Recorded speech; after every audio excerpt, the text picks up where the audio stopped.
It lets you, but you don't have any right now. And then go to sell. Stock. And then the pretty stone we can just sell.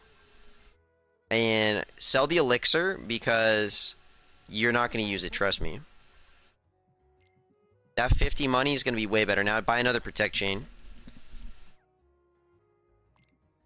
And if like, say we kill an enemy... Wait, what? How many can I buy? That's fine, you're good. Yep. No, but how many can I buy in general? Well, you can only equip 2 of them for now, but as you level up, you're gonna unlock more equipment slots. Once you get Donald and Goofy, then you're gonna need more armor to equip onto them, but you get a really good piece of gear for beating this boss. You get a really good piece of gear for beating the boss of the next world. So just don't worry about getting gear right now. Worry about progressing through the game. Because you're going to get really good fucking gear. So how are we going to progress through the game? How are we going to beat this boss? I think you get one more level. I think that's for another episode because I'm done with this game for now. Sorry, man. What are you going to do instead? I'm gonna play something else and I'm gonna smoke a joint. Already told you. It's all good, man. But yeah, you're very close to beating that boss. You just got to grind maybe like 1 level and then you're good to go. The next, I'm going to spoil it. The next ability you get for level 9, since you took the sword, is actually Combo Extender, which increases your combo to a 4-hit combo, which makes it do like more damage.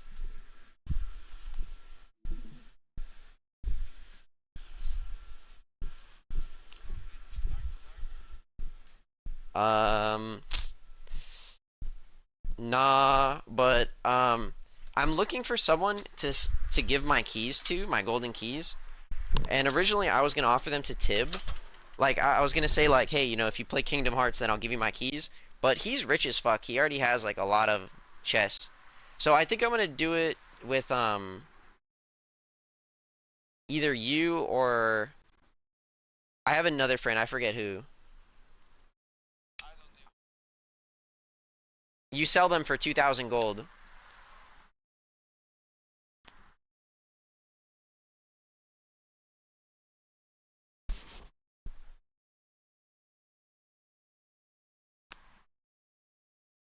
Well, I'm just gonna hold on to them, and then when you beat Kingdom Hearts, then I'll just give them to you.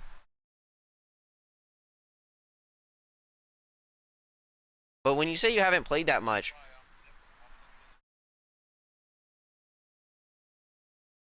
you beat it eventually.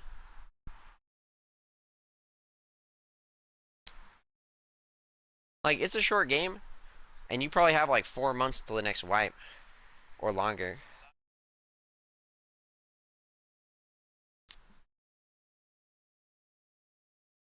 SSX Tricky is really good. It gives you like instant gratification. Like you could hit one slope, hit a good trick, and then the theme song starts blasting in your ears, and you're like, you get pumped. Kingdom Hearts is like it's like an RPG.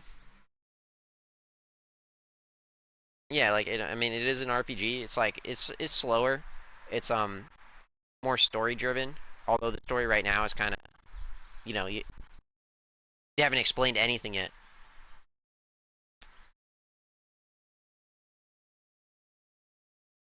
No, it's good because they haven't, like, they just haven't told you anything. They're like, hey, there's Heartless, there's a Keyblade, the worlds are disappearing, and that's pretty much it. Like, it's fine because you learn it as you go on. Like, you unlock Ansem reports, and then you read them, and you're like, oh, okay, that's what the fuck is happening. So and then by the end you get the full story.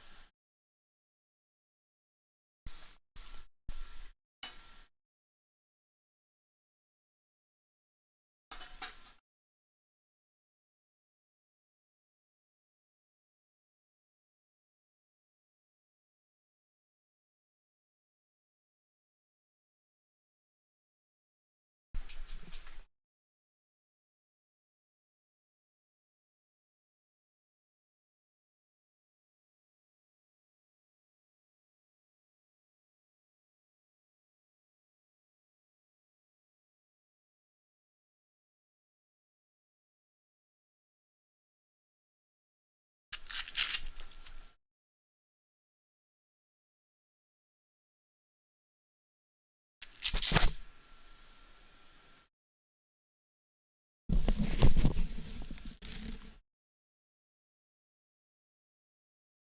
are you doing now, man? I'm logging into Rust just to make sure we're not raided, and then I'm playing this phone game that's like the solo leveling mobile game that just came out. Solo Leveling has a mobile game. Yeah, it just came out if you want to be like ahead of the curve. It's in early access, but like the Is it an MMORPG? yeah, Jesse, I play Rust. No, it's not. It's like a gotcha game. It's like you go through the story of the manga with the main character as your main character, and you collect the other hunters like gotcha style. I actually got both of the two main characters from the banner already. Very lucky. Yeah, Jesse, I do play Rust. I have like 2.5k hours.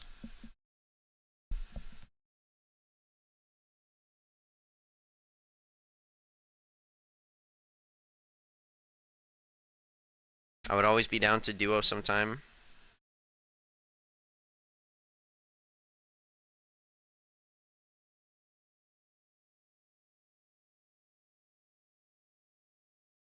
But yeah, I'm playing the solo leveling mobile game, Jesse.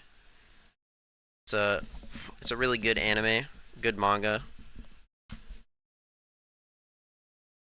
I'm trying to get an early start in this game.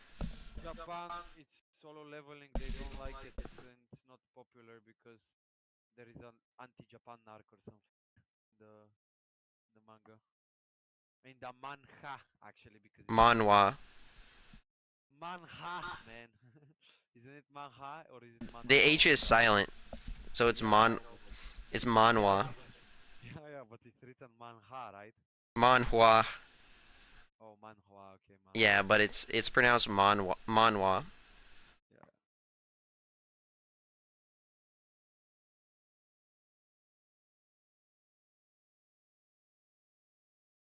Yeah, Jesse, basically, I'm at the point in Rust where I have like unlimited amounts of sulfur, and I'm just trying to raid everybody around me. But I've already raided all the small bases, so now I'm like waiting to raid a big base. But like I'm waiting for my duo to come back on. But he's not gonna be back on tonight.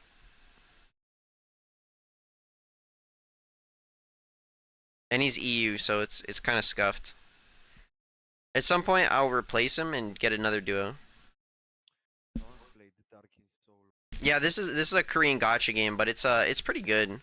And I'm good at not paying for them, cause like I just save up the tickets that I get for being free to play.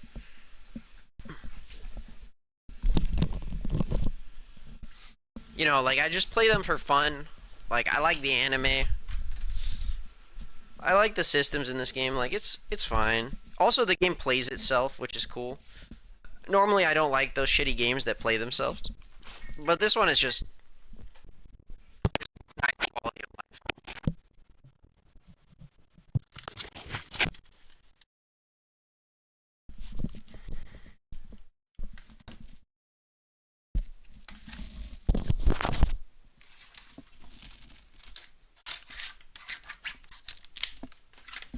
I'm just preparing food for myself.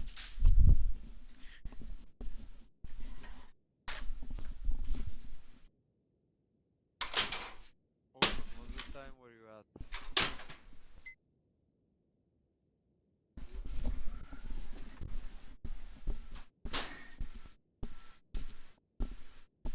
I play a lot of other shitty mobile games. 7 Nights? That sucks, man. I used to play this mobile game called Sword Art Online Alicization Rising Steel. And it had like a massive amount of plot details that were never in the anime. Like hundreds of hours of content that just was never in the anime. And nobody has archived all of this custom shit that was in this story that's all like canon. And then they shut it down. And I mean, I spent money in that game. Star Wars open world game they're gonna release? No, but we'll see how it is.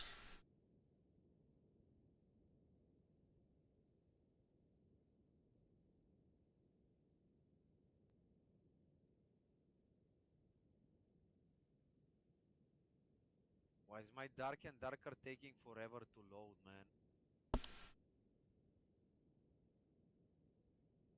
Do you remember playing it? Sorry? Oh, sorry, I'm just talking to my chat. Oh, okay, never mind. I thought you were. No, I have not played Memory Defrag. That's the one that came out before Alicization Rising Steel. I never played Memory Defrag. But yeah, it sucks that they took it down. Jesse, do you remember the character Eydis? Eydis? She was like gray hair. She was like full on lesbian for like Alice. I fucking really liked Eydis. She was like my favorite character. And she's like probably never gonna be in the fucking anime, like ever. It's fucking sad, dude. I really wish someone just like archived all the events in that game. Oh, here, I'll show you my inventory. This is the gun GP box. We're loaded.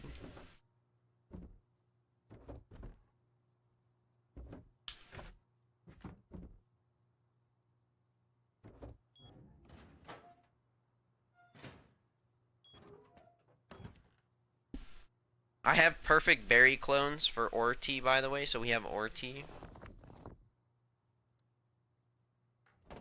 29 hours.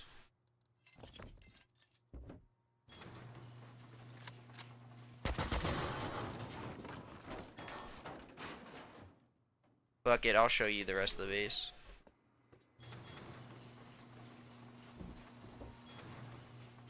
Why is my anti-aliasing turned on, man? No. Dark and Darker just made my whole computer like lag so much because of the settings. What the fuck?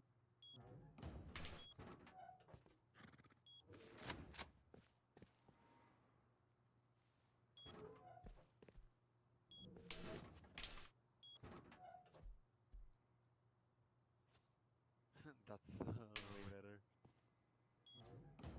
Okay.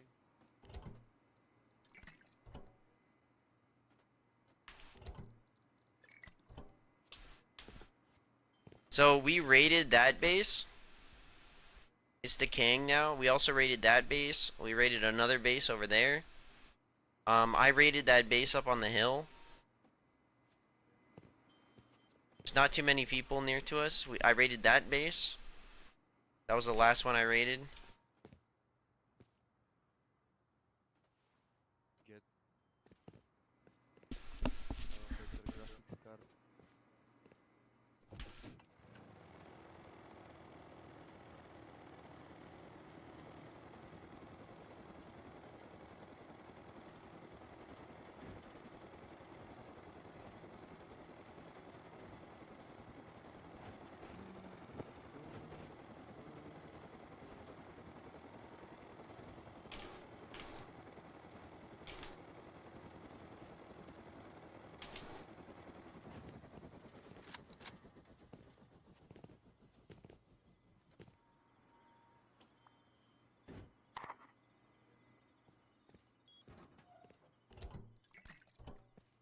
Just gonna throw a garage door on that real quick.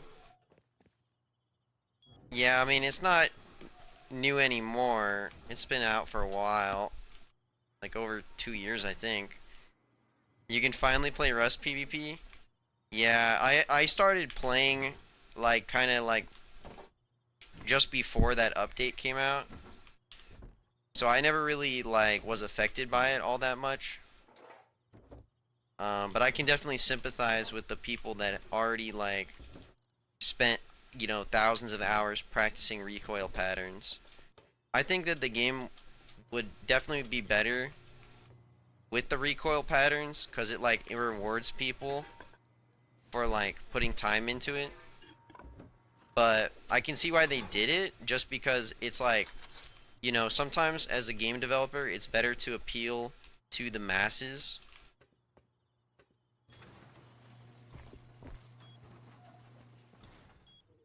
Agent's one of my viewers, so I put that up. Also, Jesse, there's this game that my friend is developing. He's been working really hard for like 3 years on it, and he's having a major beta test tonight, right before he launches the game officially on Steam, because it's already on Steam, but it's in like closed beta. He's about to like put a price tag on it and like actually release it.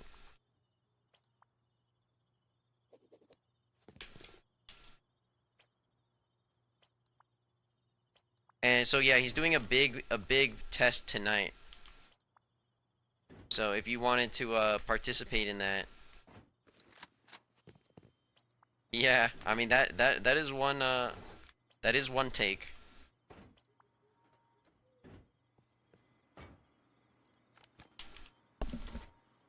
What the fuck is our code? Oh yeah, it's 6969.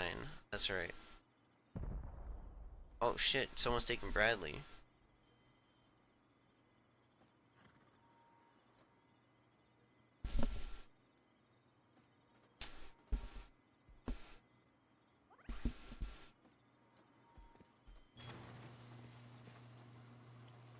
But yeah, I'm just extending the offer if you wanted to help play test his game. It's gonna be a good time.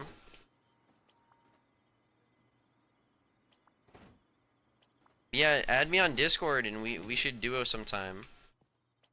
It's a fun game, like it is really fun. Let me show you the yeah? Open, have you ever played Fistful of Frags? No. No. It's a Swords game, and it's really cool. You will love it. Well, I would be down to play it sometime. Like, you're willing to play what I want, I'll play anything you want me to play. So, Agent, he just dropped... Sorry, what? No, nothing. He just dropped this new trailer for the game. He said he dropped a scuffed trailer.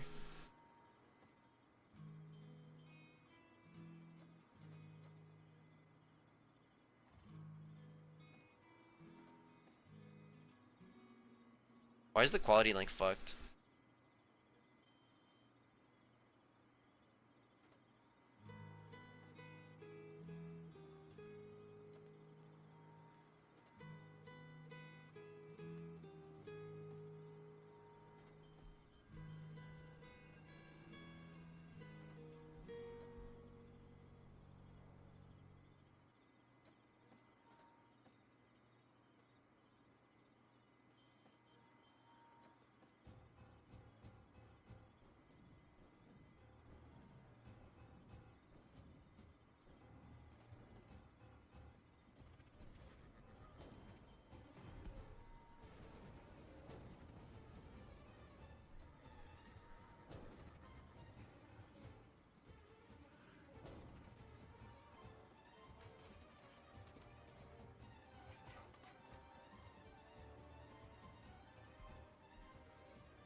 Damn. Never seen this spell.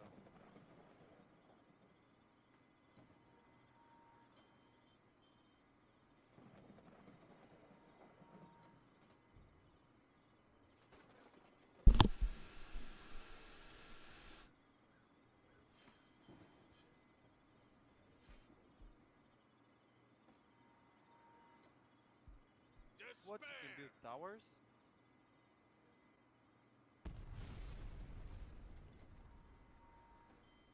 Yeah, there's a tower defense mode.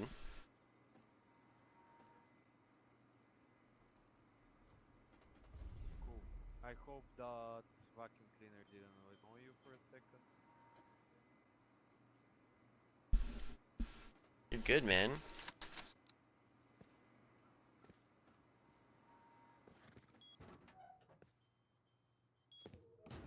Should I play some Liga Lego ARAM?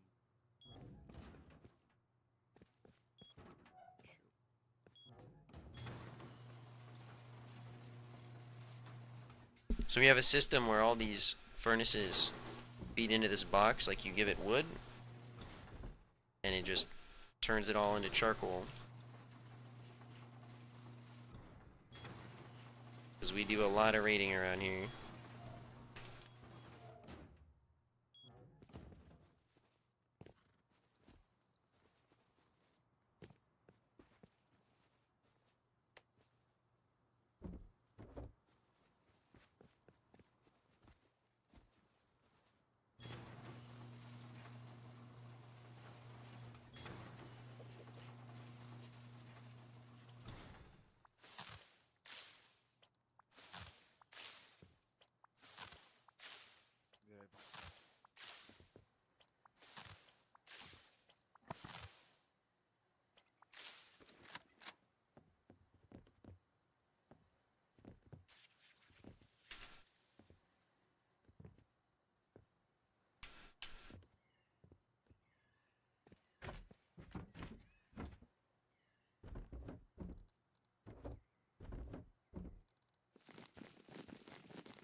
Welcome back.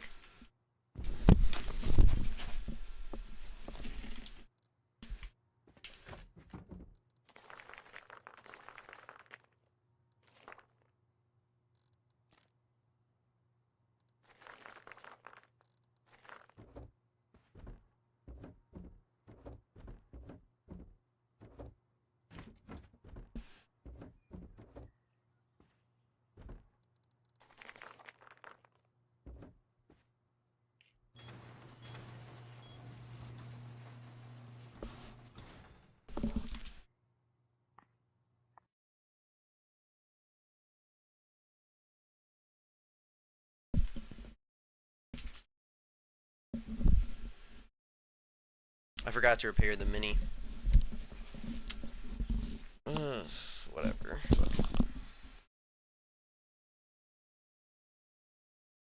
Okay, I'm gonna eat and then I'm gonna play League as well. While I wait. Yeah, I'm also think right now. Come back in 12 and please. Jungle Gap. So in today's video, we're going to be looking. Welcome back to Jungle Gap. Today we're going to be looking at a game I played on XIAN, which I know for a lot of my community may be excited for. The reason for reviewing this game in particular is I think it's very relatable to some struggles junglers face when it comes to taking the game into your own hands and hard carrying regardless of teammates. So in this video, we're going to be breaking down each key moment, focusing on the fundamentals, my thought process, and mentality throughout this game, and how ultimately you can also apply these fundamentals to 1v9 in your own games.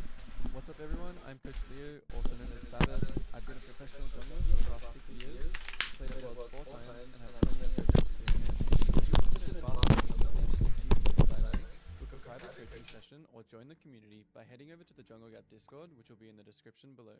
Okay, so jumping into the replay now. First and foremost, I think that the rating or the elo range of this game is around from D1 to GM. And I'm going to keep this video pretty free-flowing besides this start because I want to go over the first fundamental that we're going to be focusing on, which you should also be doing before the game even begins. So the first thing we have to understand is the very first fundamental that we're going to be looking at actually begins before the game even starts. This begins as soon as all 10 champions get locked in. Okay, so we're going to keep it paused here. So something that I work with and something that I teach the players that I work with and the players that I coach is we need to have some kind of pre-game checklist that we do every single game to give us the best chance and the best kind of early game plan. And we also want this checklist to not be too overwhelming, obviously, because we only have a certain amount of time in the pre-game to actually start thinking about what kind of plan we want, right? So we don't want it to be too overwhelming. We don't want it just to be a very quick checklist that we go through. So the first thing on the checklist is win conditions. And this can range from a variety of different things, right? This can be which objective are we playing for, which lane is going to be very important in this game. So if you have like a Draven, for example, we want him to have gold. That's a win condition. If we have a split pushing champion like Trundle, maybe we want to get the grub. So these kind of questions is what you should be asking yourself when thinking about the win conditions, and that's the first thing on the checklist. The second thing on the checklist is looking at the lane matchups and thinking about where you can get a kill early. So we're thinking about things such as volatility, which lanes are going to be volatile, and which lanes have gank set up to make it so the chance of us getting a kill is high, right? Obviously, we don't want to go to a lane that has no CC, you know, not much damage, not much volatility. There's very little chance we're going to be likely to get a kill in that lane. And the third thing on the checklist is the jungle matchup. So the jungle matchup is important because we need to know if we can invade him and if he can invade us to know where we're going to place our trinket, or you know, to give us options and to make sure that we don't get caught off by some kind of invade, or to make sure that we invade when we can. Okay, so I'll run through that checklist for this game for myself in this game. So the win conditions this game, I'm thinking about scaling and I'm thinking about objectives firstly. And you know, I'm thinking scaling is pretty even. In the top matchup, we have a Malphite versus Gragas. Okay, I would say that they scale kind of evenly. In the jungle matchup, I would say Viego probably outscales me slightly. In the mid matchup, we have a Talon versus a Vex. Pretty even scaling again, I would say. And so when you don't really know, you know, who's, you know, you don't really have the answer, you can just leave it as like an even, right? We don't really know, so we'll just say, you know, the scaling is even. In the AD carry spot, again, Zeri versus Kai'Sa, both very good scaling. So we'll leave that even again. And then Nami versus Nautilus, you know, even again, even though enchanters usually kind of have the edge in scaling. So we think this game is very even scaling. And what's important in even scaling games, it becomes golden XP becomes even more important. Because there's no real advantage in the early game or in the late game, right? So I'm thinking this game I want to play. Now I'm analyzing my lane matchups. I'm thinking that because I have a Gragas versus a Malphite top, this is going to be my weak side lane. I'm probably only going to go here for a free kill. In the mid lane, you know, I have a Vex. So I know that this champion wants to fight around neutrals at level 6. And I also know Talon's kind of way that he wants to play is he wants to have a lane where he can just push and roam, right? And in the bot matchup, this is the lane I ended up playing towards. And to conclude the checklist of what I wanted to do this game, it's to play around bot lane, farm dragons, leave the top side as my weak side, 2 tanks, and make sure that my Zeri and my Nami are not just getting perma-ganked by a Nautilus who has really good gank setup, right? So, and then lastly, of course, talking about the jungle matchup. So now I'm thinking, how can I play towards bot, considering the jungle matchup as well, right? So obviously this game, I am a big, you know, I love doing the Raptor Invade, especially as Xin. So I'm thinking here instantly, I'm thinking I want to do the Raptor Invade. I know that I beat him 1v1 early, and this also plays towards my early game plan of playing around bot lane, right? So, something that I did this game, and it is an adaptation of the Raptor Invade. So we'll start analyzing the game now. So, I sweep in here because this is the adaptation I've actually learnt. Because basically what will happen is if they have a ward here, I will clear it, and then I will no longer do the invade. I will just clear efficiently. So I'll just do like the Raptors, the Krogs, and the red.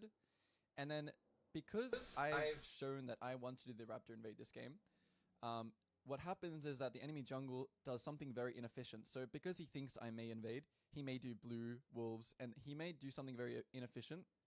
And so this is just a small lead that I can take by sweeping this. And then of course, if there is no ward, which happens in this game, I will end up going for the invade. So now that I've checked that there's no ward, because at the end of the day, the Raptor invade is a cheese play. It is a cheese, so it is very easily counterable. And yeah, this is my adaptation. Cheeses always get adapted further and further as they evolve and as players start, you know, realizing about them. But in this game, I guess Viego is not thinking about it. So, you know, when someone doesn't adapt correctly, I'm still going to play for it. I'm still going to punish it. So as we can see here, every single time I'm using, you know, my map awareness, which is a fundamental that's incredibly important to update yourself on information on the map. So as here I'm walking past, even though it's very unlikely I'm probably going to gank mid or bot here, level 2, I just want to know, you know, updating things such as the resources, the wave states, the body language. I'm just trying to get as much information as possible, because the sooner I get that information, I'll be able to make a better decision around, you know, the information that I'm processing. It gives me more time to process information.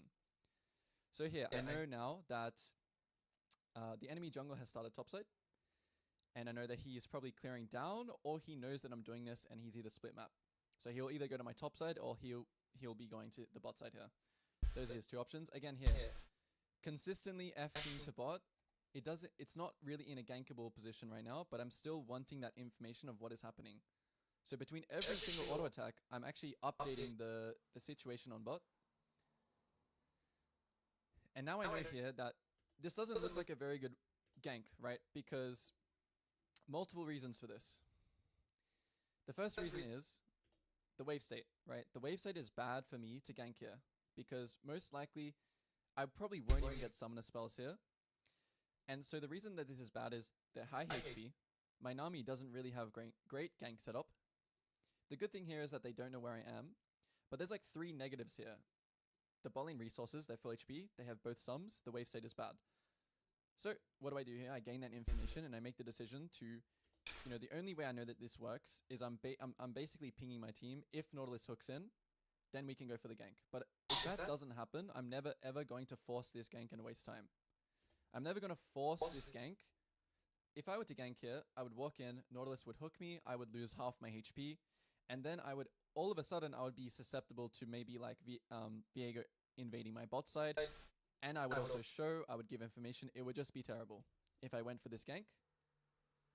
So maybe I tell my team maybe this is watered or something. Nautilus isn't going in level 2. And so what do? I just go back to my camps. I'm pinging that maybe Viego's on my top side. I see that Gragas has top priority, so I'm making him to go and check that for me.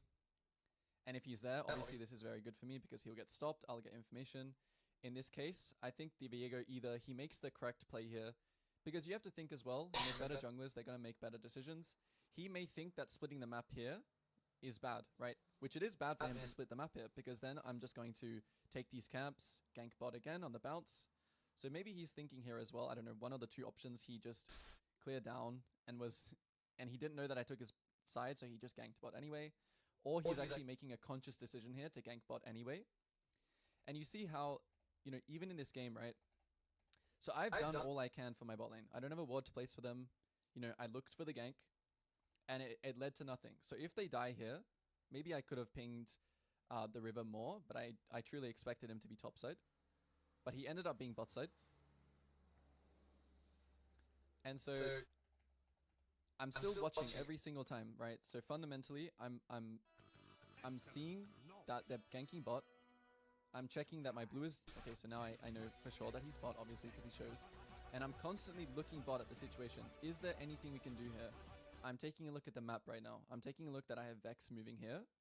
And I know that the Scuttle Crab is going to spawn at 3:30. So I think, okay, maybe the Xin... Okay, so now the Xin has no idea where I am, right? He knows that I took these camps.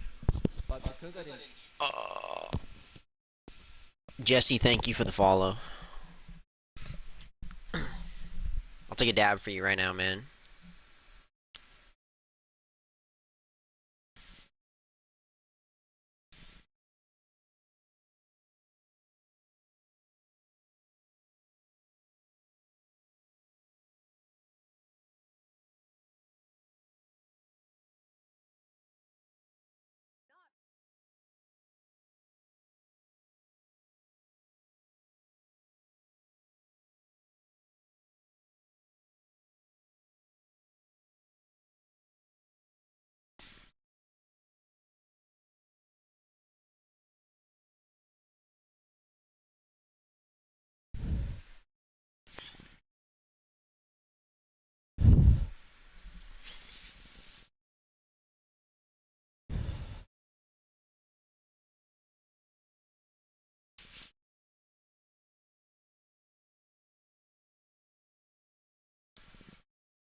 Holy moly.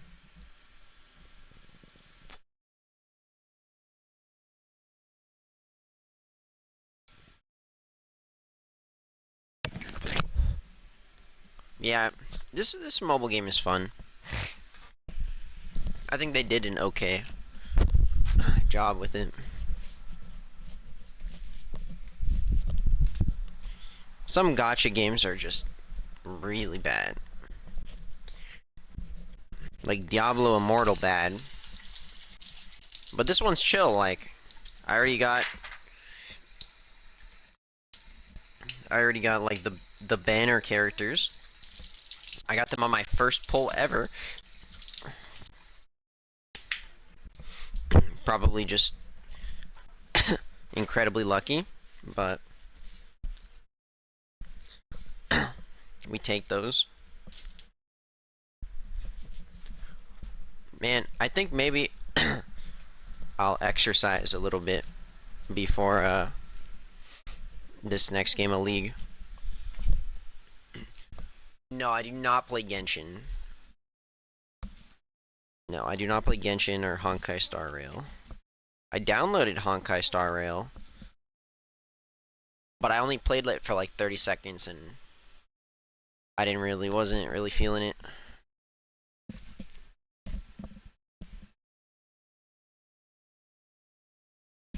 I just don't like generic anime gotchas. I like gotchas that are like related to like an anime that I like. You know, like I liked that time I was reincarnated as a slime, Isekai Memories. That was a good game because I watched the anime.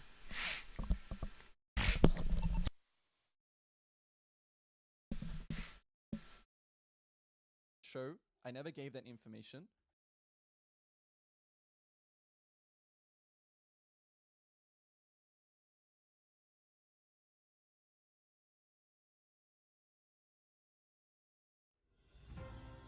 And now for our top story tonight. Delirious, a YouTube streamer and League of Legends player, has been found flaming and reporting his teammates en masse for simply playing at their level. Let's take a look at the kinds of behaviors he is promoting to his audience. Viewer discretion is advised. This is the problem. 99% of games I lose is a team problem. Not when it shows it. I don't just magically just start playing all these games out of nowhere. Partly because I have good MMR, because I'm a good player. So I get these type of players on my team, so it's like pointless for me. Nobody can carry this. Baker cannot carry this. Zayas cannot carry this. There's not one player in the world that can carry this game. We good players are not getting the same cues as all our players. They're not getting the same cues. The cues are rigged. Like there's no other thing I can do about this game.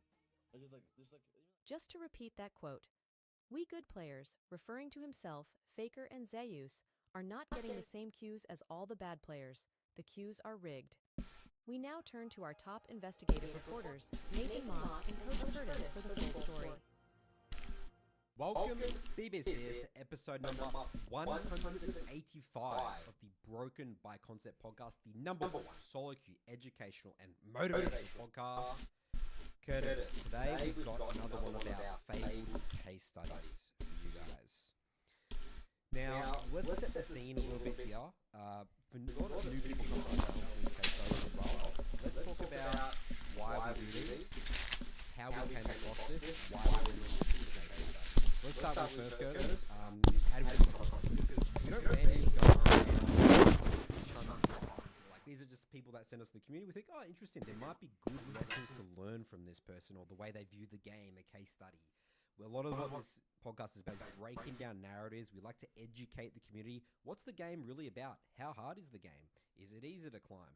What are some common narratives you hear all the time? What does having fun in the game look like? What is a great, healthy relationship in the game? And what I like about this case study, and I think the main intention with these is, this is a real no BS look at what the League community, I guess, really is. Well, like the state it's really in, if you will. And so essentially the backstory, right? I was chilling in the Discord, and someone was queuing up for solo queue, one of my MLA members, and this was the screenshot. Here we go. Check out my YouTube channel, Delirious, the challenge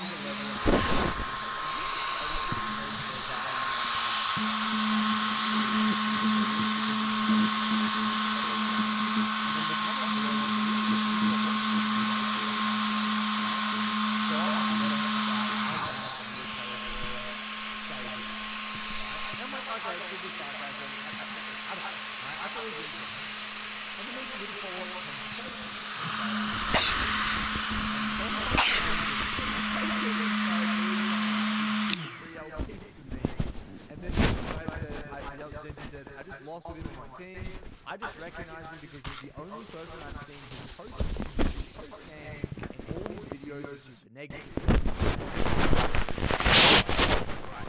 He's advertising his channel, and that's a big statement. The challenger level analysis. And this spiked my interest. I saw this follow-up conversation. So these members here, what elo bracket do they sell? Yeah, D4 High Emerald. Got it. Yeah, in NA. Yep. And I was like, oh, interesting. Okay, I'm gonna click on the YouTube. So I went on and clicked on the YouTube, and I found some interesting pieces of content, which we'll get to later on. But I straight away I was getting into it. The first thing that I like to do is I like to check their gameplay. What are their beliefs? How do they navigate themselves on the Rift? And it was it was interesting to say the least. So I hit you up and I said, what do you think about this guy as a potential case study? You know what? Here's an analogy, Curtis. We're like at the desk in the Broken by Concept office, right? And like our boss like slaps like a document for me. Like, here's your work. Like, look into this for me. That's basically what's happened here. And Right. Yeah. 100%. So what we're going to do, we're going to do a bit of investigation, get a lay of the land. What's this guy all about? What are his messages? And what can we learn? Right? What can we learn? That's the whole point of these cases. What can we learn? Right? And shedding From the light, BBC universe. shedding light on the realities of where the state of the community is currently at. Like, unfortunately, these case studies, believe it or not, are more common than ever. So, and Curtis and I always say, this podcast, the way we think where league should be getting towards and how much work we need to do, it's like a 10 to 15 year project of educating the player base, realizing that you're not in some crazy ELO hell or in losers queue. The rank system does a fantastic job of putting you where your skill level is. We've never seen the contrary to that That's right.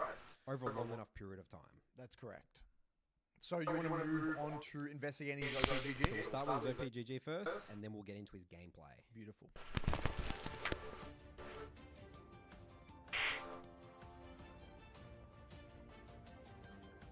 Alright, so when we look at an OPGG here, it sort of gives us it's not everything, it's not the full picture. And we're not here to rank shame, his emerald, high emerald, diamond, whatever. He's not actually, challenger level. And I feel like, let's get some background information. This will help sort of explain maybe his journey or parts of his Alright, so really when we look for, there's a few things we're looking for when we're looking at an OPGG, right? We're looking for, do they have a champ pool? Right? Do they main a role? What is their champ pool? And this will give us a bit of insight. Do they have very outlandish stats? I don't want to go too much into the stats here, but this is one of his accounts that he played on, I believe, last split to get finish Diamond 3. So he has a bit of an interesting account, right? There was a lot of top games. There was a decent amount of jungle, and then there was a lot of 80 carry. So he's all over the place in terms of his... let's go to here. He was all over the place with what role he plays. He plays a bit of everything. He's like kind of a Phil from what it seems like. He plays about the same amount of games on everything, really. That's right. He plays a lot of 80 carry, a lot of different champions. And this is one of his accounts last split.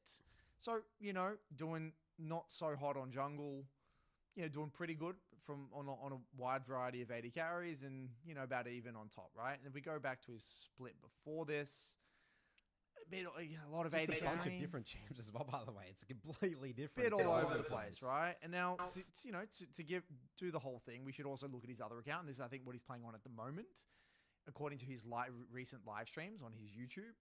So he's currently sitting in Emerald 1 here with about 90 games, 80-something games. He plays a lot of Varus top, from what I see. This is actually Varus top. So that's new. That's what we didn't see last season or Yeah. whatever. So, and you know what? That strikes to me instantly. I'm thinking, well, Varus top was sort of like a meta thing that came over the last couple of months. Is this Stuck a to person it. that I just don't know. goes to the meta? Just be like, okay, I'm just going to abuse this because this is my hack to ELO. Yeah, we don't know, right? Potentially. So he's got a lot of Varus top. He's got, again, a bit all over the place. When you look at this OPGG, nothing really... I mean, look, he definitely mains Varus top, but, you can main Varus top if you want to Well, main yeah, Varus but top. that's not reflective of the last seasons, right? Right. So that's what I'm saying. He randomly popped up recently. Interesting. Right. Interesting. He could have learnt and wanted to go down a different rabbit hole with Varus. You want to give him the benefit of the doubt, right? But yeah, I mean... It looks like he went down an Intin Scion route, which is somewhat of a viable strategy. I don't know if you can do that much anymore, but he has very high deaths on Scion, but it didn't work. But again, that's like another strategy thing that you hear people talk about. Yeah, so look, for the most part, a bit of Vayne, bit of Varus, bit of Scion, little bit of here and there, weaving in random Yasuo picks, whatever. That's the game you play with Zenji there from the MLA. Okay, so yeah, bit all over the place. So, but look, it does look like he mains top, which is good to see. Let's just double check though what he played at the end of last split. This one, Graves. We don't know if that's in a lane or I have no idea. But Xia did play a little bit of Varus though. At the end, must have been the end of the last year. Sorry. I mean, Curtis, you say he mains top. I mean, this is a recent. This is this season. If someone showed me this, I don't know what the hell I'm looking at. I'll be honest. Is this a bit of media? He's got a bit of media sprinkled I've in. seen a bit of Eddie Oriana and Carroll. Syndra. Yeah, and a lot of different champions. So it's a very strange account, isn't it? These accounts, they're very strange. I wouldn't really know how to describe them, to be honest with you.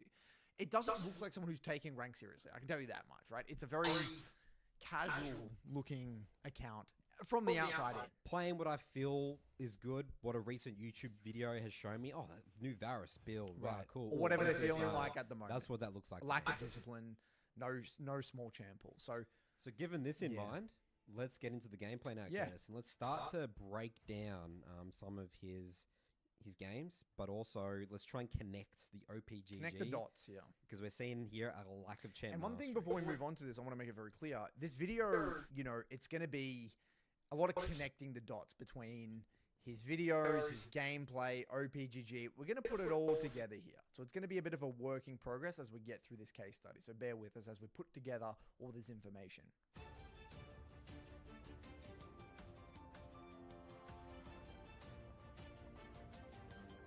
All right, so this is a game from his recent live streams. This is not sort of cherry picked. We didn't have to dive through massive. We really quickly was able to come across this, similar to the Gold 4 case study, and the Nice one, and the Nice one. one. Nearly every single one of What these. you find with these type of players is you can pick up this stuff really quick. So if you're curious, we'll have a link to this guy's channel. Yep. You can go through some of his content. And these are all just his past live streams on YouTube. Yeah. Now, Vayne top, Curtis. Now, we're not top experts. We don't coach top. You're a mid coach, but I'm a jungle coach. We do know, however, that Vayne is a champion you'd pick as a pretty big counter pick to these melee tops like Garen, Darius. She's a pretty big hardcore counter. And you got to have a lot of mastery. You've got to have a lot of mastery. Remember how you said connecting the dots? We didn't see much Vayne. It looks like, again, it's sort of like, the narrative in the community, Vayne, you auto bounce, you have a high percentage chance of winning the game. It's a counter pick, right? So what we're going to do with this one, we're going to look at his first levels 1 to 4 of the specific Vayne versus Garen matchup. Going back to our Bio Panther episode, our top lane special episode, one of the key learnings from that episode was how important matchup knowledge is. So we're going to look at his levels 1 to 4 with Vayne. Then we're going to compare it to a challenger level Vayne in the exact same matchup and see how they play differently. So we'll sort of just commentate through this for our Spotify listeners in a way. And I'll be honest with the Spotify listeners, you got to watch this one. Yeah, you got to watch this one.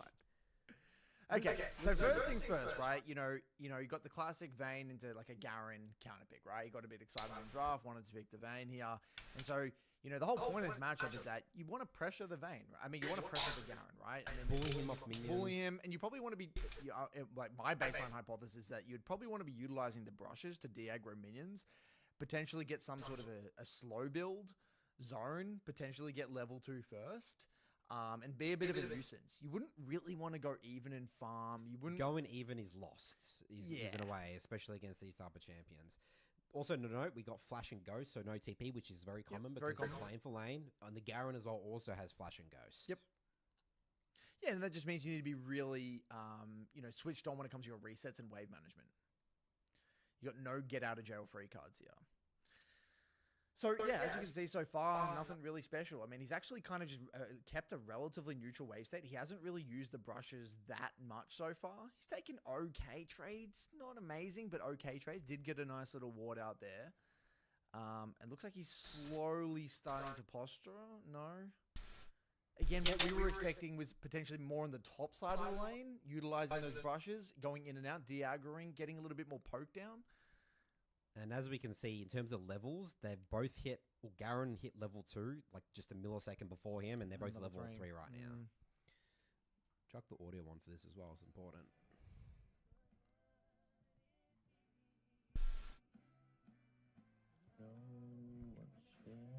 When Ivern shows himself in bot lane, then I'm going to play aggressive, but Ivern doesn't show himself yet. I have to play safe, so I don't know where he is. I don't want to get ganked. And I don't want him to just keep ganking top. So that's good. He's thinking about the enemy jungler. All game, he's gonna lose. Ivern's mid now, but now I can play aggressive. Okay, that's pretty good. Now I can play a little more aggressive. So it's interesting though, you know, it's like, is that really worth it? I mean, again, we're not top experts, but something to keep in mind, like, you know, could you have actually just played more aggressive early, got an early ward out, and then just potentially slow builds? You know, It's not like no one's going to get level 2 ganked. Yeah. Yeah, and Ivan's not really a super high threat jungler. You know what I mean? It's not like Ivan has crazy level 2, level 3 ganks anyway. I think you could probably, especially with Ghost, I don't really see how in a million years they're going to kill you.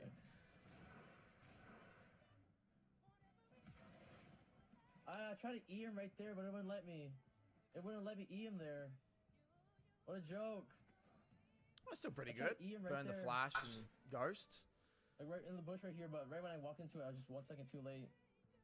If he walked in the bush, I killed him there too. He didn't walk in the bush. What?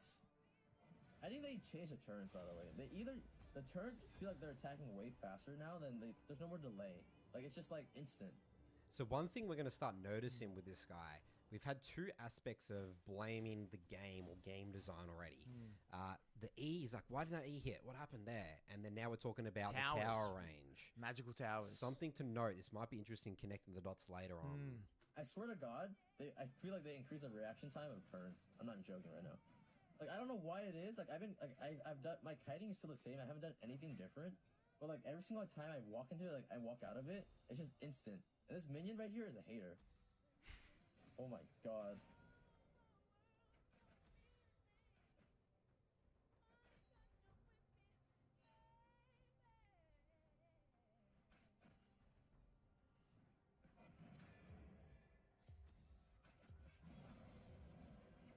Got a bit of a slow build going on.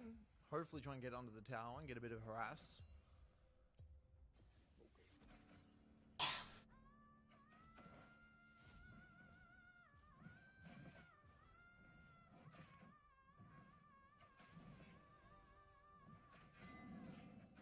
Bullying the Garen a bit there, forcing him to miss some minions. Okay. Doesn't really... Okay. This is that moments like that makes me so happy. You have no idea. I know it's so toxic, but it makes me so happy. You guys have no idea. Okay. Why's that shield so big? So has to burn flash in the isolated 1v1. And I'm pretty sure this Garen has D shield as well. So Garen's technically winning out on these trades. This is not a good situation. Now Garen can actually slow build. All right, and we hit level 6. So I think what we'll do now, Curtis, let's compare the first... We said levels 1 to 4, we got to level 6 here, but now let's go and see the difference. We saw with the state where we've ended up. We're basically dead even with Garen. Garen may even have a little bit of an advantage here. Let's now look at how a challenger player plays this matchup. All right, so let's already see some potential differences here. As we can see,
spawn.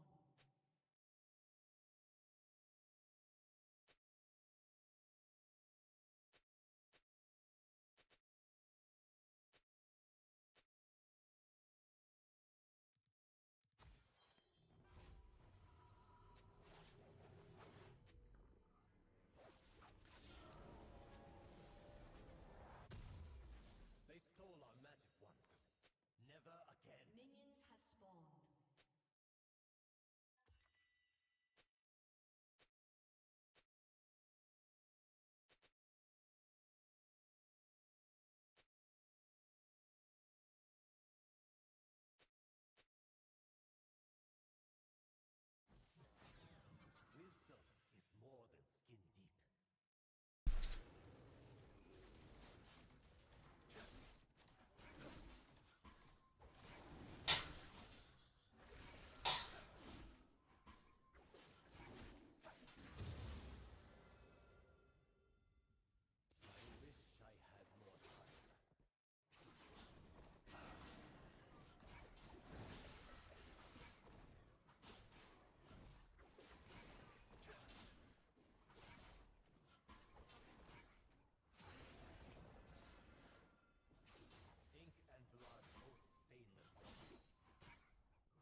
teacher's wisdom is earned with every scar, every mark.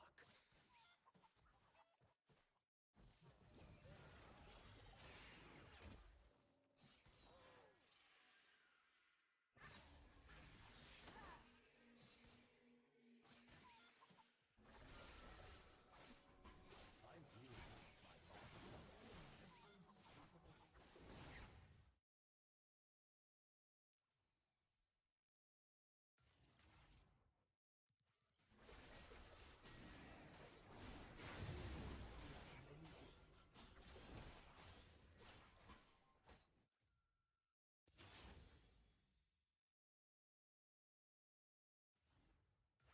Your turret has been destroyed.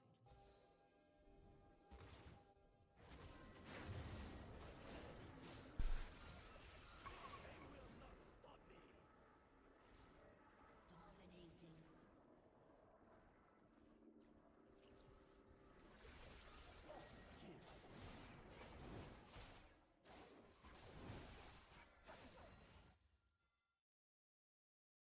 In me, their memories.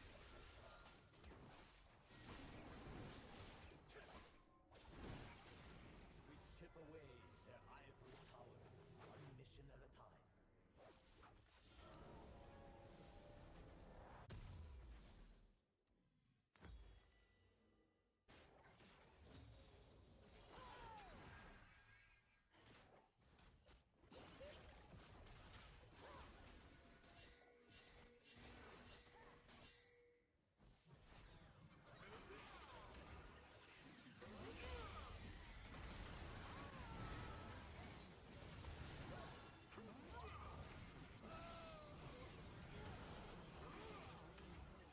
An enemy has been slain.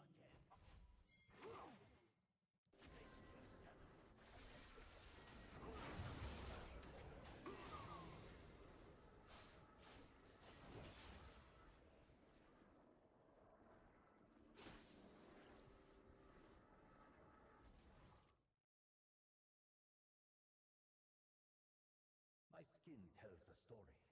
My scars are chapters. My innate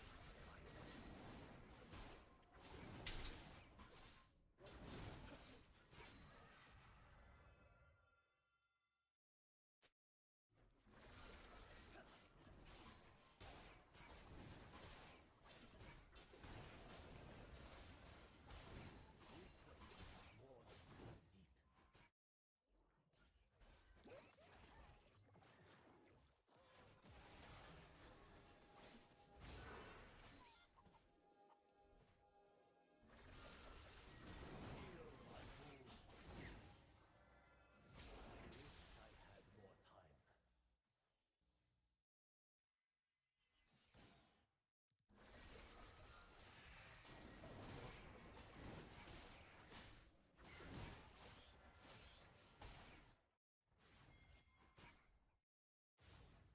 I gave my lifespan. Others traded freedom.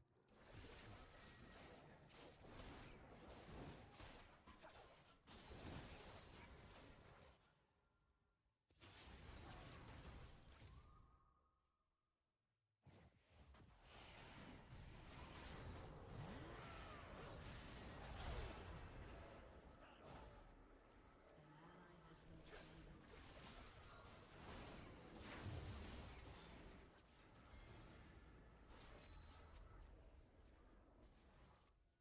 Monsters come in all forms.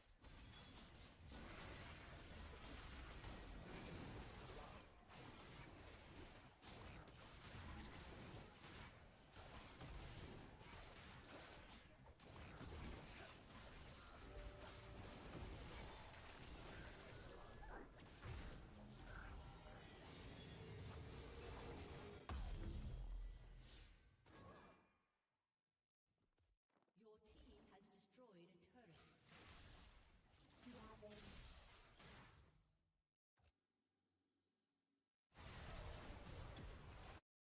I was a student An of my ally city. has been slain. Now I am a teacher, far from home.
What's your plan?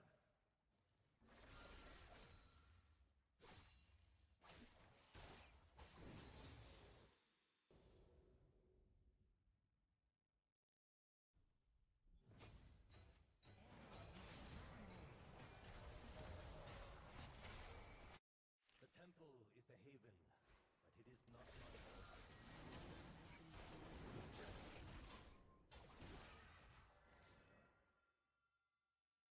An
Got the double explosion. That's what we do. We AFK farm the whole fucking game. And then we AFK farm the champions, we AFK farm Baron, and now we're back to Emerald. But if we actually, like, take this mentality that I have seriously, and keep using it to climb, following the fundamentals given to us by scenarios, then yeah, I think I might be able to get higher than Emerald 3 this time.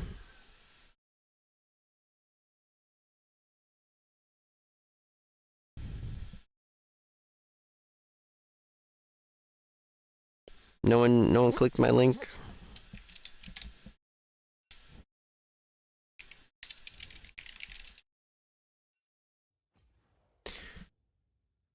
But yeah. Here's the match history. I need to get some more water.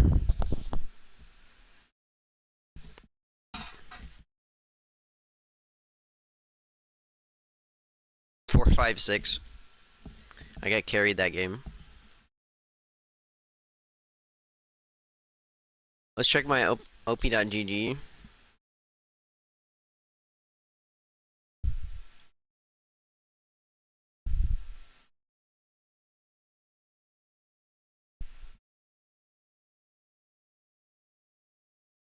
It hasn't updated.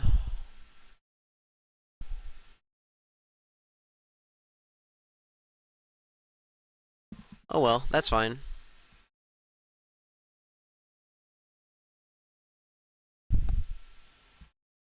Hey, yo, 2 people clicked on my link. What's up? I need to use the bathroom, but first, I'll smoke a fat dab for you guys.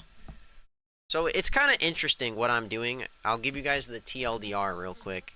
So, there's, like, this strategy that, like, some really good League players have used to get rank 1 multiple seasons in a row. And it's basically power farming the jungle.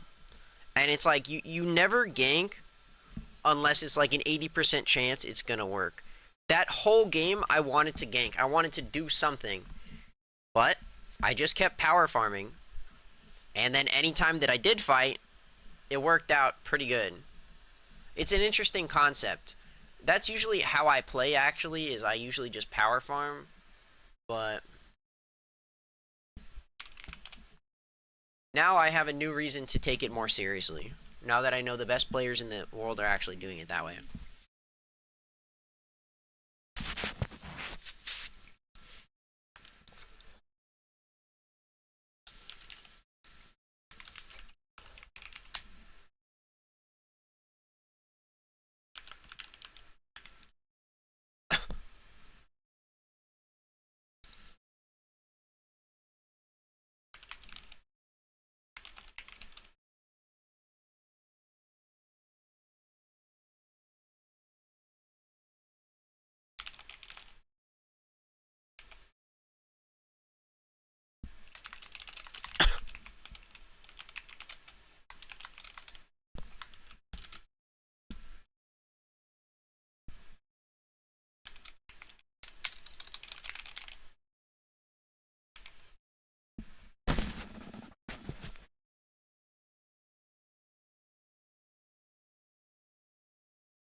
So basically, there's basic fundamentals to jungling that if you follow, it allows you to have a very consistent win rate.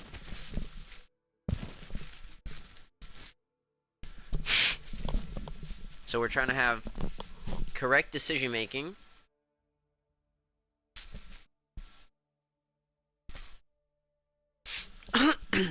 We're trying to be greedy. There's going to be a lot of times where I need to farm instead of helping my team. But that's just the way it is. And they're gonna fucking rage quit. But it's just the way it is. Alright, we're gonna win in it to win it.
Yo, what's up? You play League? You wanna hear something crazy about League? So I've been watching these documentaries today about like these guys that one guy specifically, I forget his name, it's like 100 or something, I forget. But he got like he's considered to be like one of the best players to ever exist because he got rank 1 for like 8 seasons in a row or something. And it was basically saying that like him and other people they're like junglers that do a playstyle where they basically just like AFK farm really really hard, and then they only go for plays that are like guaranteed to work out. And I've always kind of played that way, but I've always like had kind of like a moral conscience being like, oh nah, you should go gank and help your team. They're inting. But now since I watched those, I've been enlightened. I've been like, oh wait a second. So this is how I'm supposed to be playing. I'm literally just supposed to let my team die and mute them every game. It's like these guys are literally muting their team's pings in fucking Challenger. Like, holy shit, bro. So anyway, I've been on a very big win streak because I've been using the fundamentals. Yeah. Back up to I threw a bunch of games like a month ago. Went all the way down to Plat 4. Now I'm back up to Emerald 4. I just got into Emerald, first Emerald game in like over a month. But yeah, it's crazy. Like normally up to now I would do 1 full clear and then 2 camps into Dragon. But these motherfuckers, they're like full clear, full clear, full clear. They're like, ah, fuck objectives. I'm getting my farm, dude. It's like, what the hell? It's really weird. What role do you play? Oh shit, so this is perfect. I was like looking for a jungler to tell this to. Oh, they FF'd. Unlucky. First Emerald game's a remake. GG's. But yeah, so like I'm a Master Yi main since season 2. So these fundamentals like obviously work on every champion, but I just feel like they're especially good on Yi because he's so easy.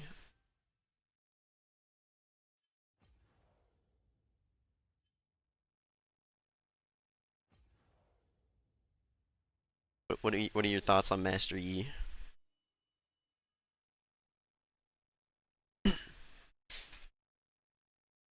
That's good. Like if I pick Yi first pick or something, then you're confident you could figure something out.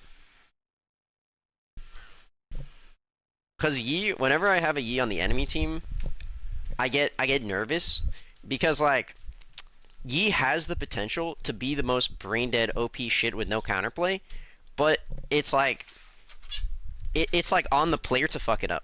Like if they just farm really really hard all game, like what I do, then there's no counterplay because like, you know, I'm like 100 CS on a jungler and I like 2 levels up, and they, you know, like I basically can just face tank all their burst damage at that point and not die and then one shot them. Because Master Yi's biggest counter is actually burst damage. And then CC, obviously. So it's like, if you have both, like if you're a Master Yi, one trick, and like me, and you're fighting a Kiana, it's GG. Like, you can't even get close to her, because she goes in. So the other thing that hard counters Yi is becoming untargetable, like going invisible or doing something like that, like Kha'Zix. Yi gets pretty hard countered by Kha'Zix, not because he has CC, but because of burst damage, and he goes untargetable. So he goes on you, does half your health and damage, goes invis, and you can't really, like in a 1v1, Kha'Zix just beats you. Same with Kiana. There's like a few champions in the game that win the 1v1 against Yi. Yi basically beats every single tank in the game, and like most assassins and most other shit. But if you have CC and 100 to 0 burst damage, then you hard counter E.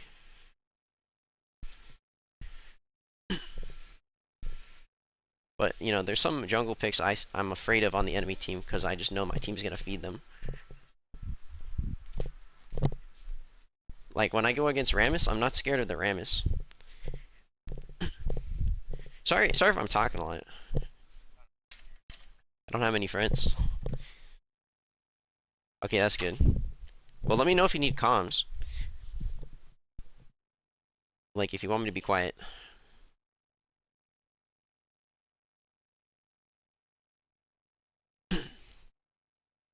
But yeah, what are your thoughts on this game just being about fundamentals?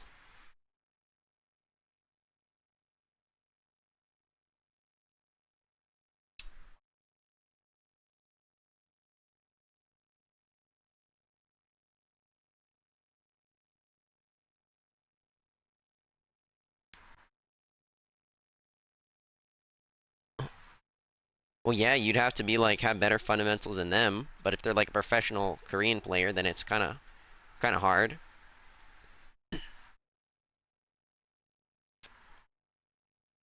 See, like I couldn't kill Faker with Yi because he would be LeBlanc and he would just like root me and I'd be like, well, guess I'll stand here.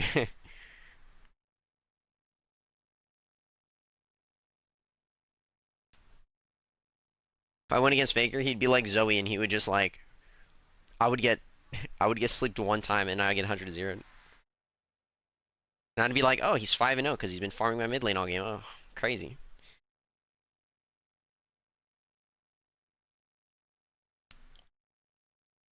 My playstyle works good in pro games. Like, if I actually had a team, because then everyone can just play safe while you scale up. But I mean, Scenarius, the streamer, he got rank 1 on Master E in NA, EU, rank 1 in NA and EU in the same season, last season. So you can definitely get Challenger on E. It's just about fundamentals. Has he ever gotten Challenger in Korea? That's wild.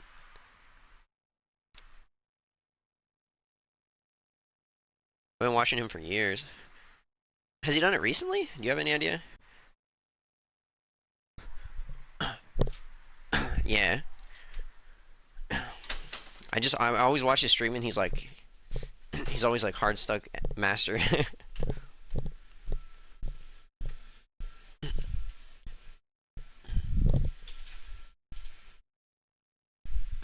Yeah, I was watching one of these best players in the world and like it just the objectives come up and he's like, nah, I'm just gonna keep farming.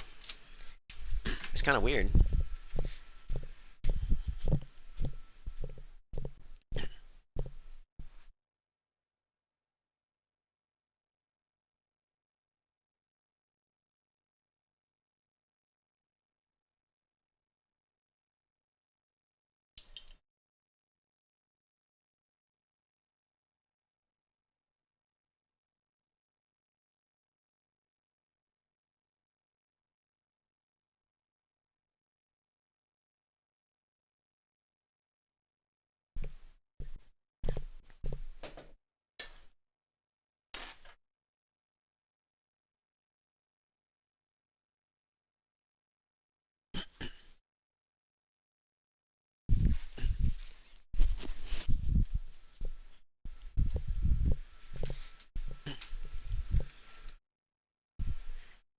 Yeah, the way one of them explained it is like if you're gonna gank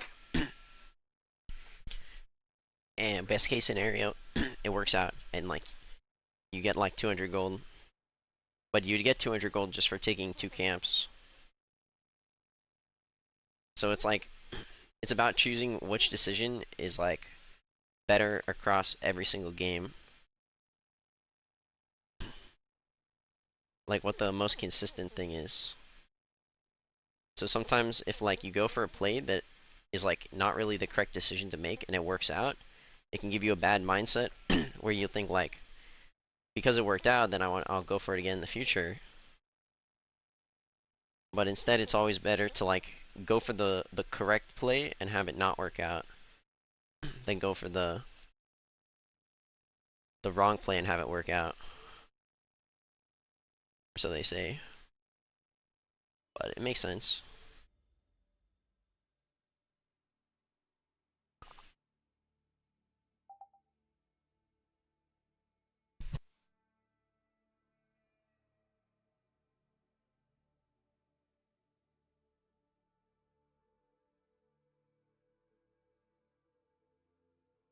On a massive win streak. I need me one of those. Hey man, all it takes is the fundamentals. I'm just doing exactly what they told me to.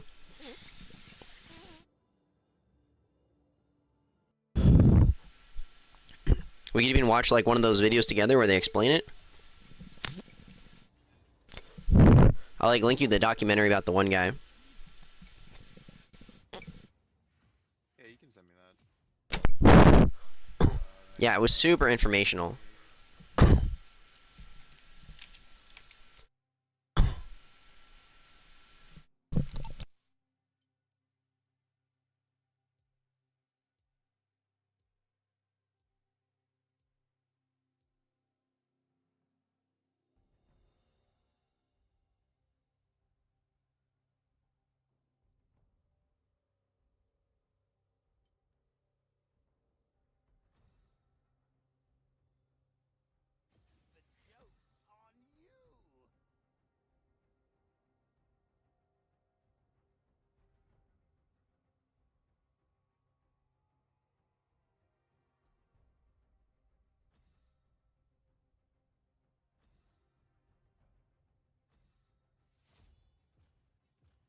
Doubt is the greatest enemy.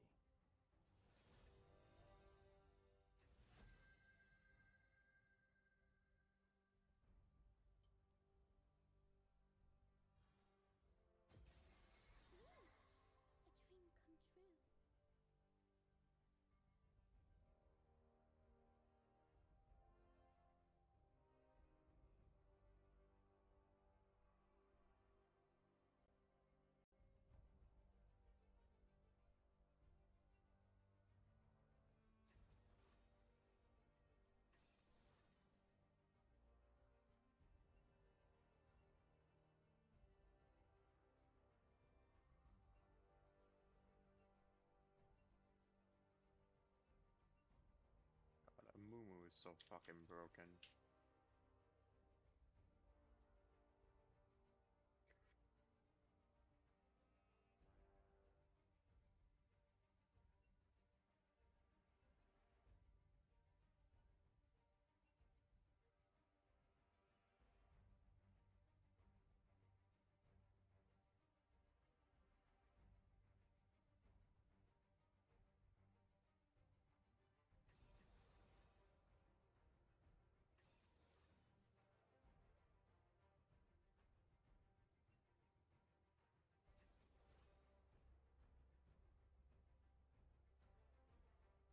Is choosing.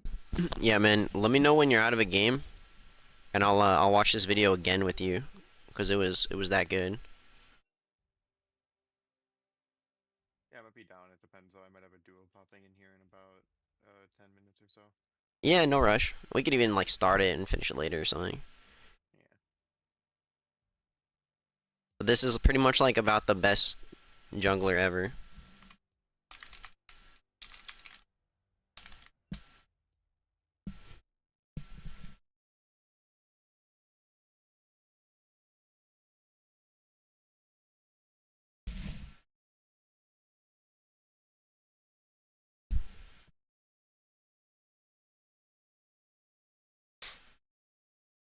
Imagine being rank 1 on your server. Now imagine being rank 1 on your server and also being rank 1 on a huge misconception and waste any of his time or resources on a play that is not extremely likely to work. You don't have to listen to me, just listen to the man himself. This is, by the way, exactly how I see the game. If the lane has... Yeah, it's about Augurin. Oh, Garen? Yeah, I've heard of him. Yeah. It's like talking about like his strategy and why it works so well. Yeah, Garen. Oh, I think I follow him on Twitter even. He pretty much just fucking AFK farms. The almost no chance to kill them. Like a very low percent, right? This is what I always say. So your standard gameplay should be farming, being efficient. This is your standard gameplay. And of course, if you see someone making mistakes, you can try to punish. Yeah, this is how I play the game. This is what always worked for me for the last fucking years, for 10 years. And this is why I've been ranked 1 for all these years. It's very important to understand why Agarin feels this way. If you gank while your camps are up, everything you do is inherently riskier. Even if the enemy jungler doesn't take your camps, neither did you. You're still down that golden experience. You've also made it so your camps aren't respawning together. This is another loss to your overall efficiency, because now you are permanently behind a certain amount of time and gold and experience from where you could have been. It's actually even worse than that. Even if the gank goes right, it's still not a guarantee that you're going to get more gold and experience from the gank than you would get for clearing the camps. It's rarely the case that a gank will give you more resources, on average over a large sample size, than clearing your camps would. Simple math. If you have 20% chance that the gank is successful, okay, 20% chance to get 300 gold. Okay, let's say 30% chance, okay, because the math will be simpler. You will how much gold will you get from the play? 100 gold. Like over 1,000 games, you will get every single time 100 gold, because 3 out of 10 times it works. It's 90. Yeah, but we will say 100. So it's not a good play, because you got 100 gold. But if you farm 2 camps, you have 200 gold. So over 1,000 games, it's just better to farm. If you clear the camps first, then use your free time on the map to look for plays, all the plays you make have less risk involved. This is because you're not gambling your own efficiency on the play working out. This mindset is the least team-reliant mindset you could possibly have, and is very good for solo queue. I can't tell you how many times I saw Agarin actively ignore pings from top-tier challenger Korean laners because he didn't agree with what they wanted. Sure, many of these players are pros, but how many of them achieved rank 1 on their server in less than 2 weeks? Nothing cries louder than loneliness. Guys, I killed Faker! Agarin's macro decision making is extremely clean. Agarin plays to avoid risk, which minimizes the natural variance involved within solo queue. Agarin said himself that he likes to go for very high percentage plays, choosing to actively avoid plays that rely heavily on his teammates doing the right thing. Keep in mind, what matters in these games is not if a play works once, it's the average result of that play if you made that play hundreds or thousands of times. This is why Agarin is able to climb so consistently and so fast. His goal is not to win every single game, but instead to choose the strategically correct or consistent options. This is similar to how good poker players approach poker. You don't consider a play incorrect because it didn't work one time. A play also is not correct just because it did work one time. Agarin has a very narrow range of plays that he is willing to go for, meaning that it is rare for him to be in a losing position. He does not allow his teammates to make decisions for him, instead choosing to play the way that he knows is correct, and the results speak for itself. I mean, for me, I would say about myself that I'm not that good mechanically. I can play my champs, but I excel very much at macro game, my opinion of myself. Agarin is very focused on what actually matters in the game, and almost never chases for kills or participates in random fights. If you listen to his commentary, there is always a reason he's choosing to engage a fight or go for a play. It's never out of boredom, and he's never just making a random play and hoping for the best. His strategy revolves around doing what is consistent and avoiding what has high variance. One thing that really stands out about Agarin is that he is extremely calm, particularly when compared to your average solo queue junglers. This could be because that's just how Agarin is, but I think it's also very likely that his approach to the game helps him remain focused. Agarin knows that he can't win every single game, but if he plays correctly, then he will win far more than he loses on average. Consider how strong this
be safe with me, Dream.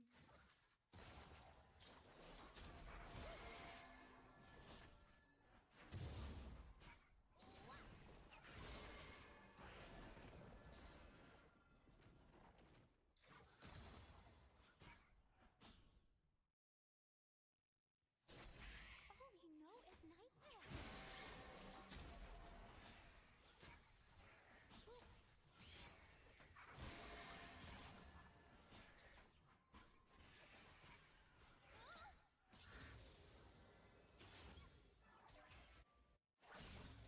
I'm just going to go hide forever now. So I can say hello.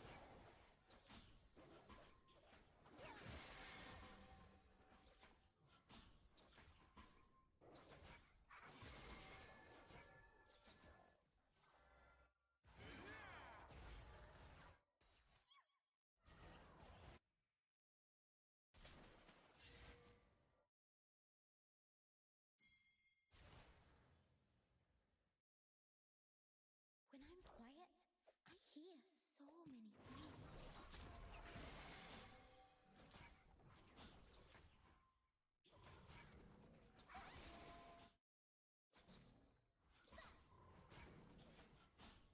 It's like my roots are in the clouds. Oh, sweet. You almost tripped me. Oh.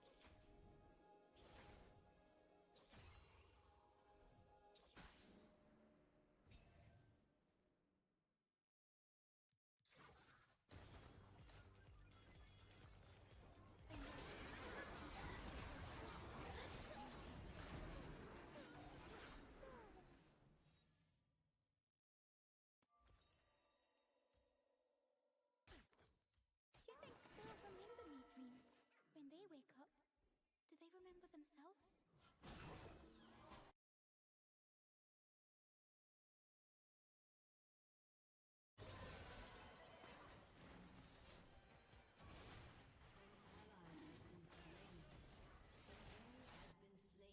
I'll just look around for threats. Fifth time's the charm. Double kill. An ally has been slain. Triple kill. An enemy has been slain.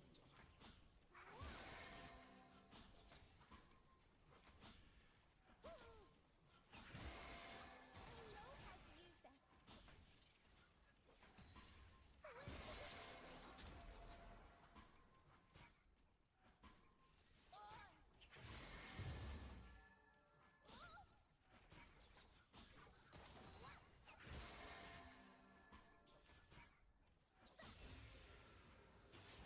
I like talking to you, Dream. No one saw that. No one saw that.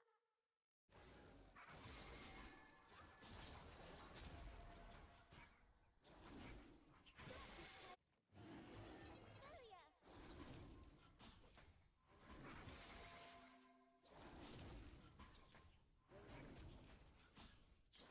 When they say good night, do you think they mean it?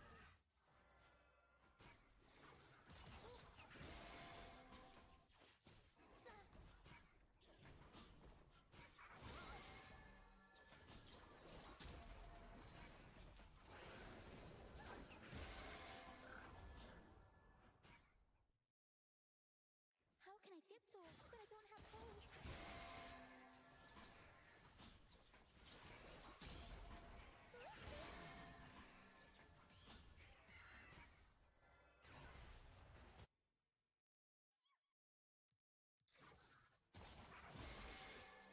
Dreams die when they're held too tight.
hold my branch, I see the tree with my fingers.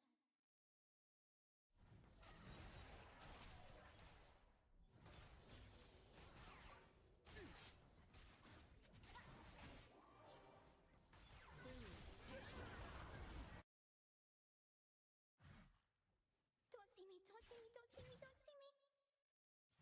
See me.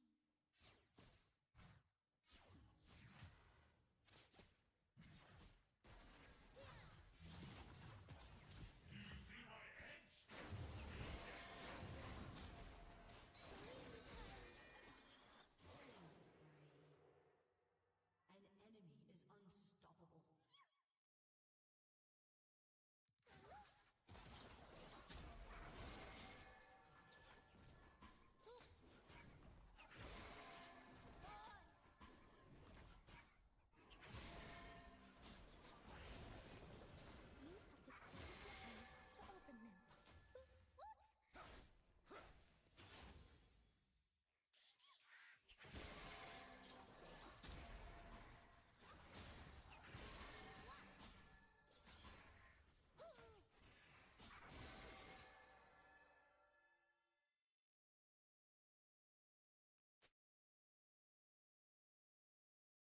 Daydreams, night dreams, morning dreams, dusk dreams.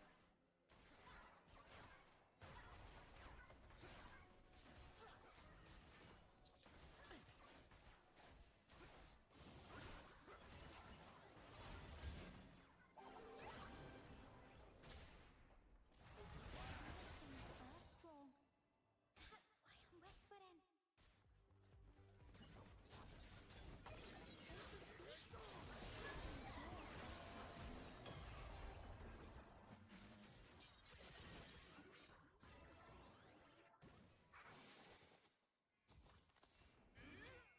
Hold my branch.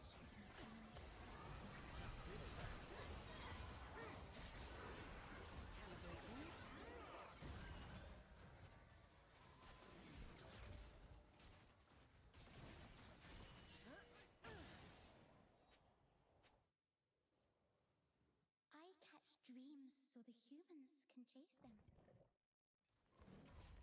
What's wrong, dream? Are you ready to bloom?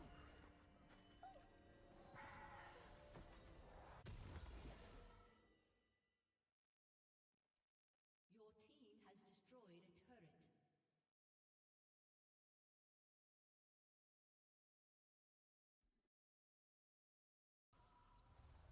I keep forgetting to buy a Dark Seal. That's actually a major fucking mistake. I'll face anything, but won't look it in the eyes.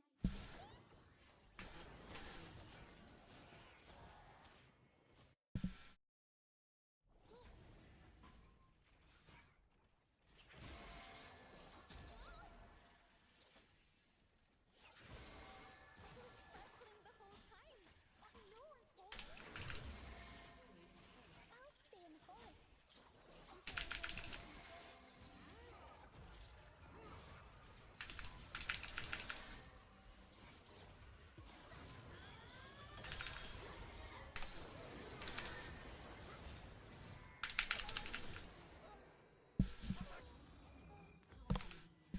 Guess it was good I didn't buy Dark Seal.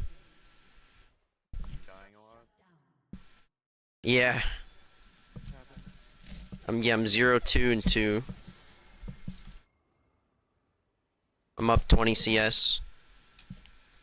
But he's 2, 3, and 6. He's been like spam ganking and just getting kills like all game.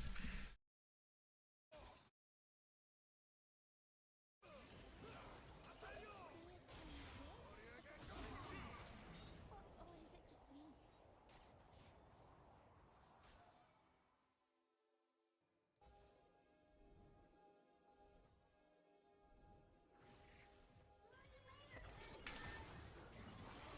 Jesus Christ. When I'm quiet, I feel so many things.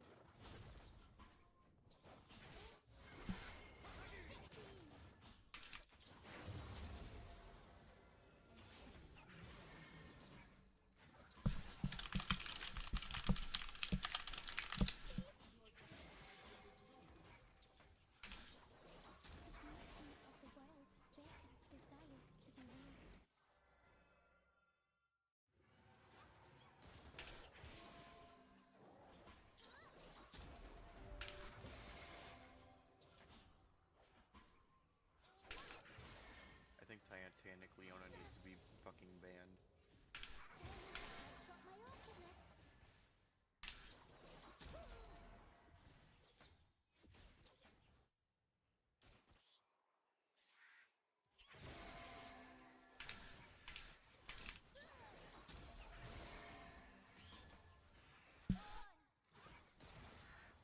The humans forget so much when they are weak.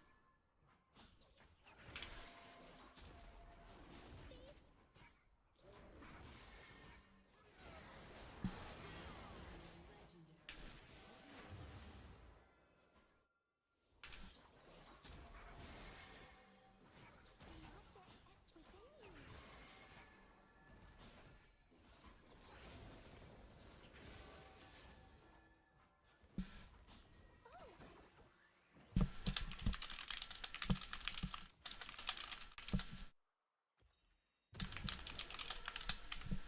Every human has a little sparkle.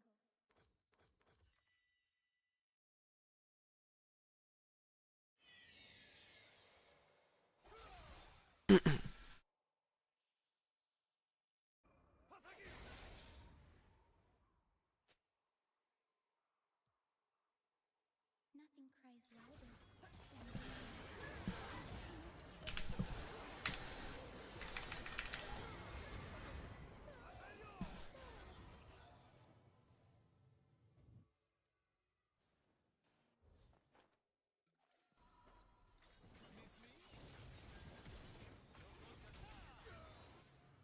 now I just have to wait for my confidence to regrow. Everyone is so loud. They never say what they really mean. Really.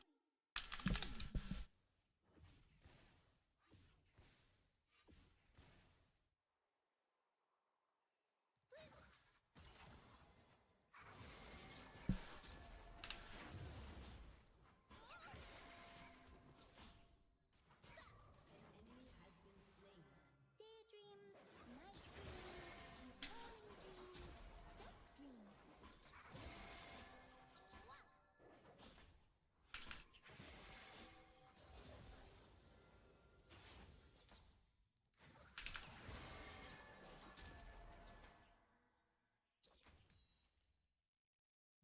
A curly mind twists towards possibility.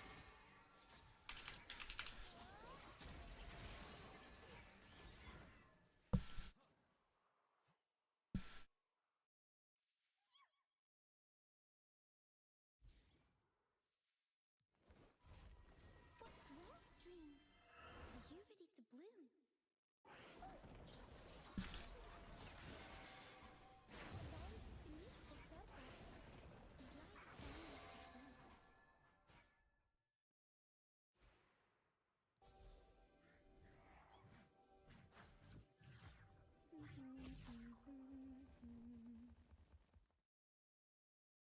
Holy fucking brain damage.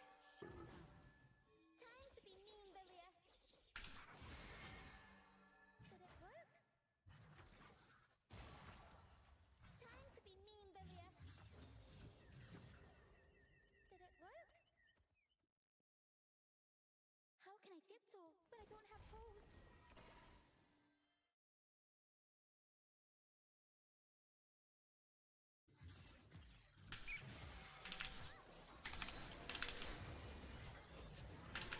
Find ourselves in our dreams. It was just a mini dream.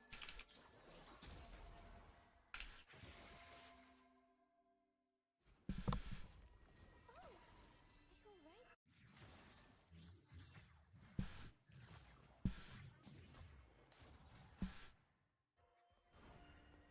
I'll just look around for threats. That time's the charm.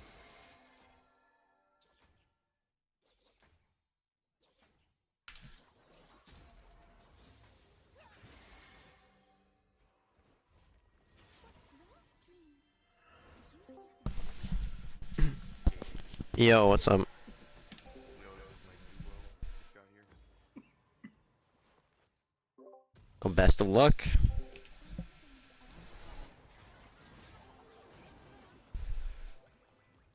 So you down to climb it? I just got back to Emerald 2, so yeah. Let's fucking go. Good luck, gentlemen.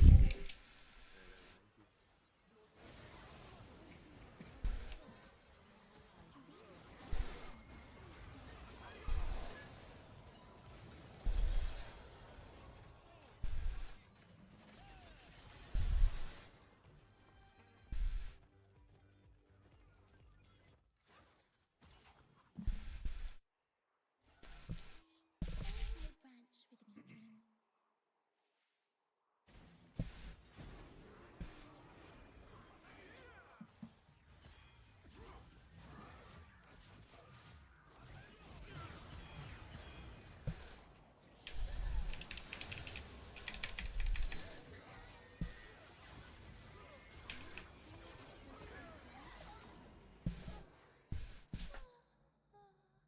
Right when you are, Captain. Alright. Think of the game as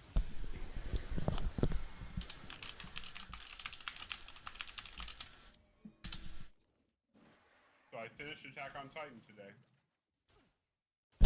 ready to cry? Yeah, I cried. It was a lot. I can only imagine. Like, the thing is, it's bad.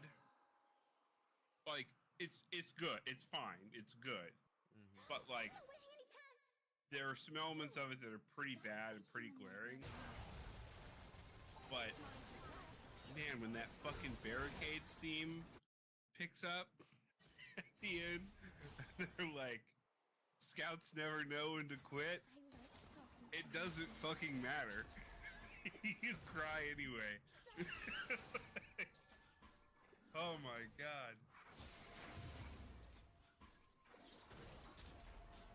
So good. Have you seen Solo Leveling? Me and my sister have been watching that. It's really good, actually. They just came out with a mobile game. Oh, is it any good? Yeah, I mean, it's a gacha game, but yeah, it is really good. The very first time I tried pulling on the banner, I just got all the best shit on, like, my very first pull. That's the best. So, can't promise the same luck, but yeah, it's pretty fun. They did a good job with it.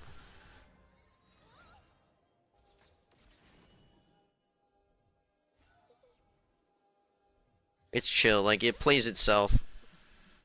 Also, it's like one of those AFK arena type shit.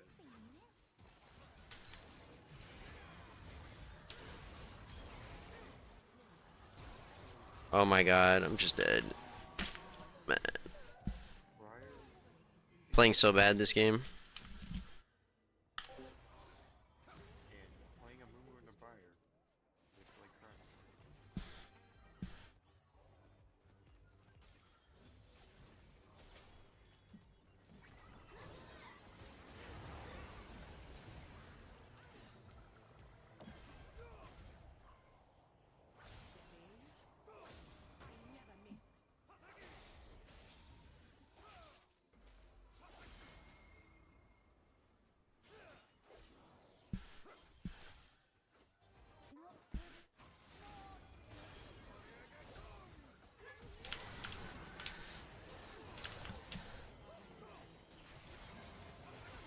You see that J4's getting buffed this match? Man, just when I was having a good day. I'm having a great day. It's such a free buff too, so they buffed his max percent HP damage on his first auto from 6% Okay. to 7%. See. So if someone is below 7% HP, they're dead.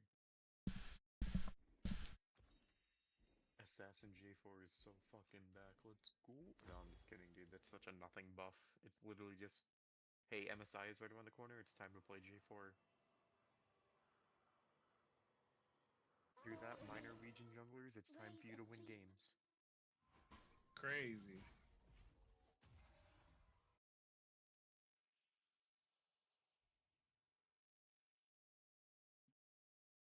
Oh, Mr. Root, you almost tripped me. Either of you guys bubbly enjoyers? Like, do I like sparkling water? Specifically the brand bubbly, but sparkling water works too. No, I don't like the brand. I do like sparkling water. You should try this called Bubbly Bursts. Okay. It's like bubbly, but it's good. Okay. Because I am in your boat that the OG bubbly. Doggy doo-doo cheekers don't drink bubbly. It's pretty bad. Bubbly Burst? If you get it like close to freezing, it's okay. But if you get it where it literally has no flavor, it's just water. Because it numbs your tongue before it actually lands on it, yeah. Down. No, Topo Chico is my poison of choice. I think that is the champagne of sparkling waters.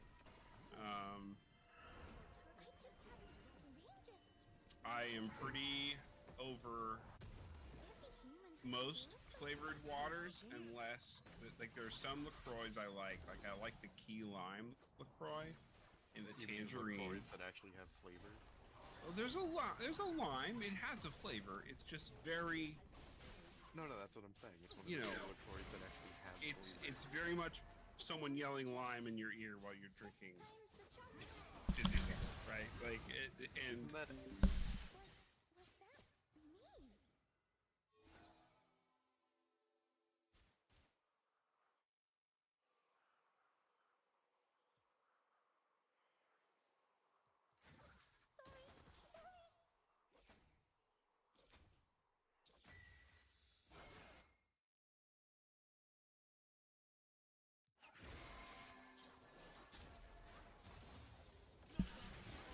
No one saw that.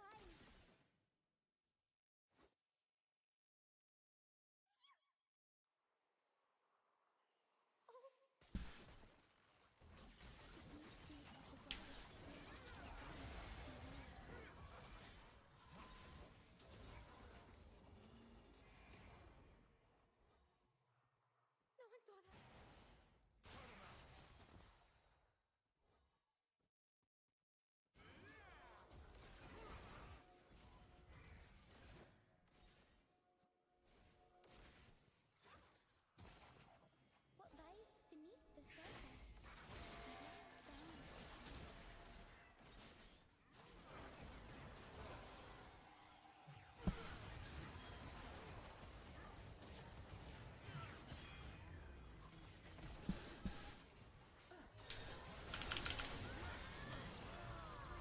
You have to close your eyes to open them.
I'll stay in the forest until I learn to swim.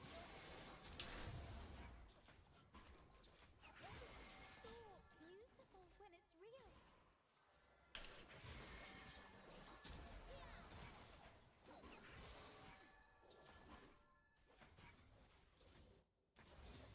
Mother Tree used to have so many flowers. I hope you meet her one night, Dream.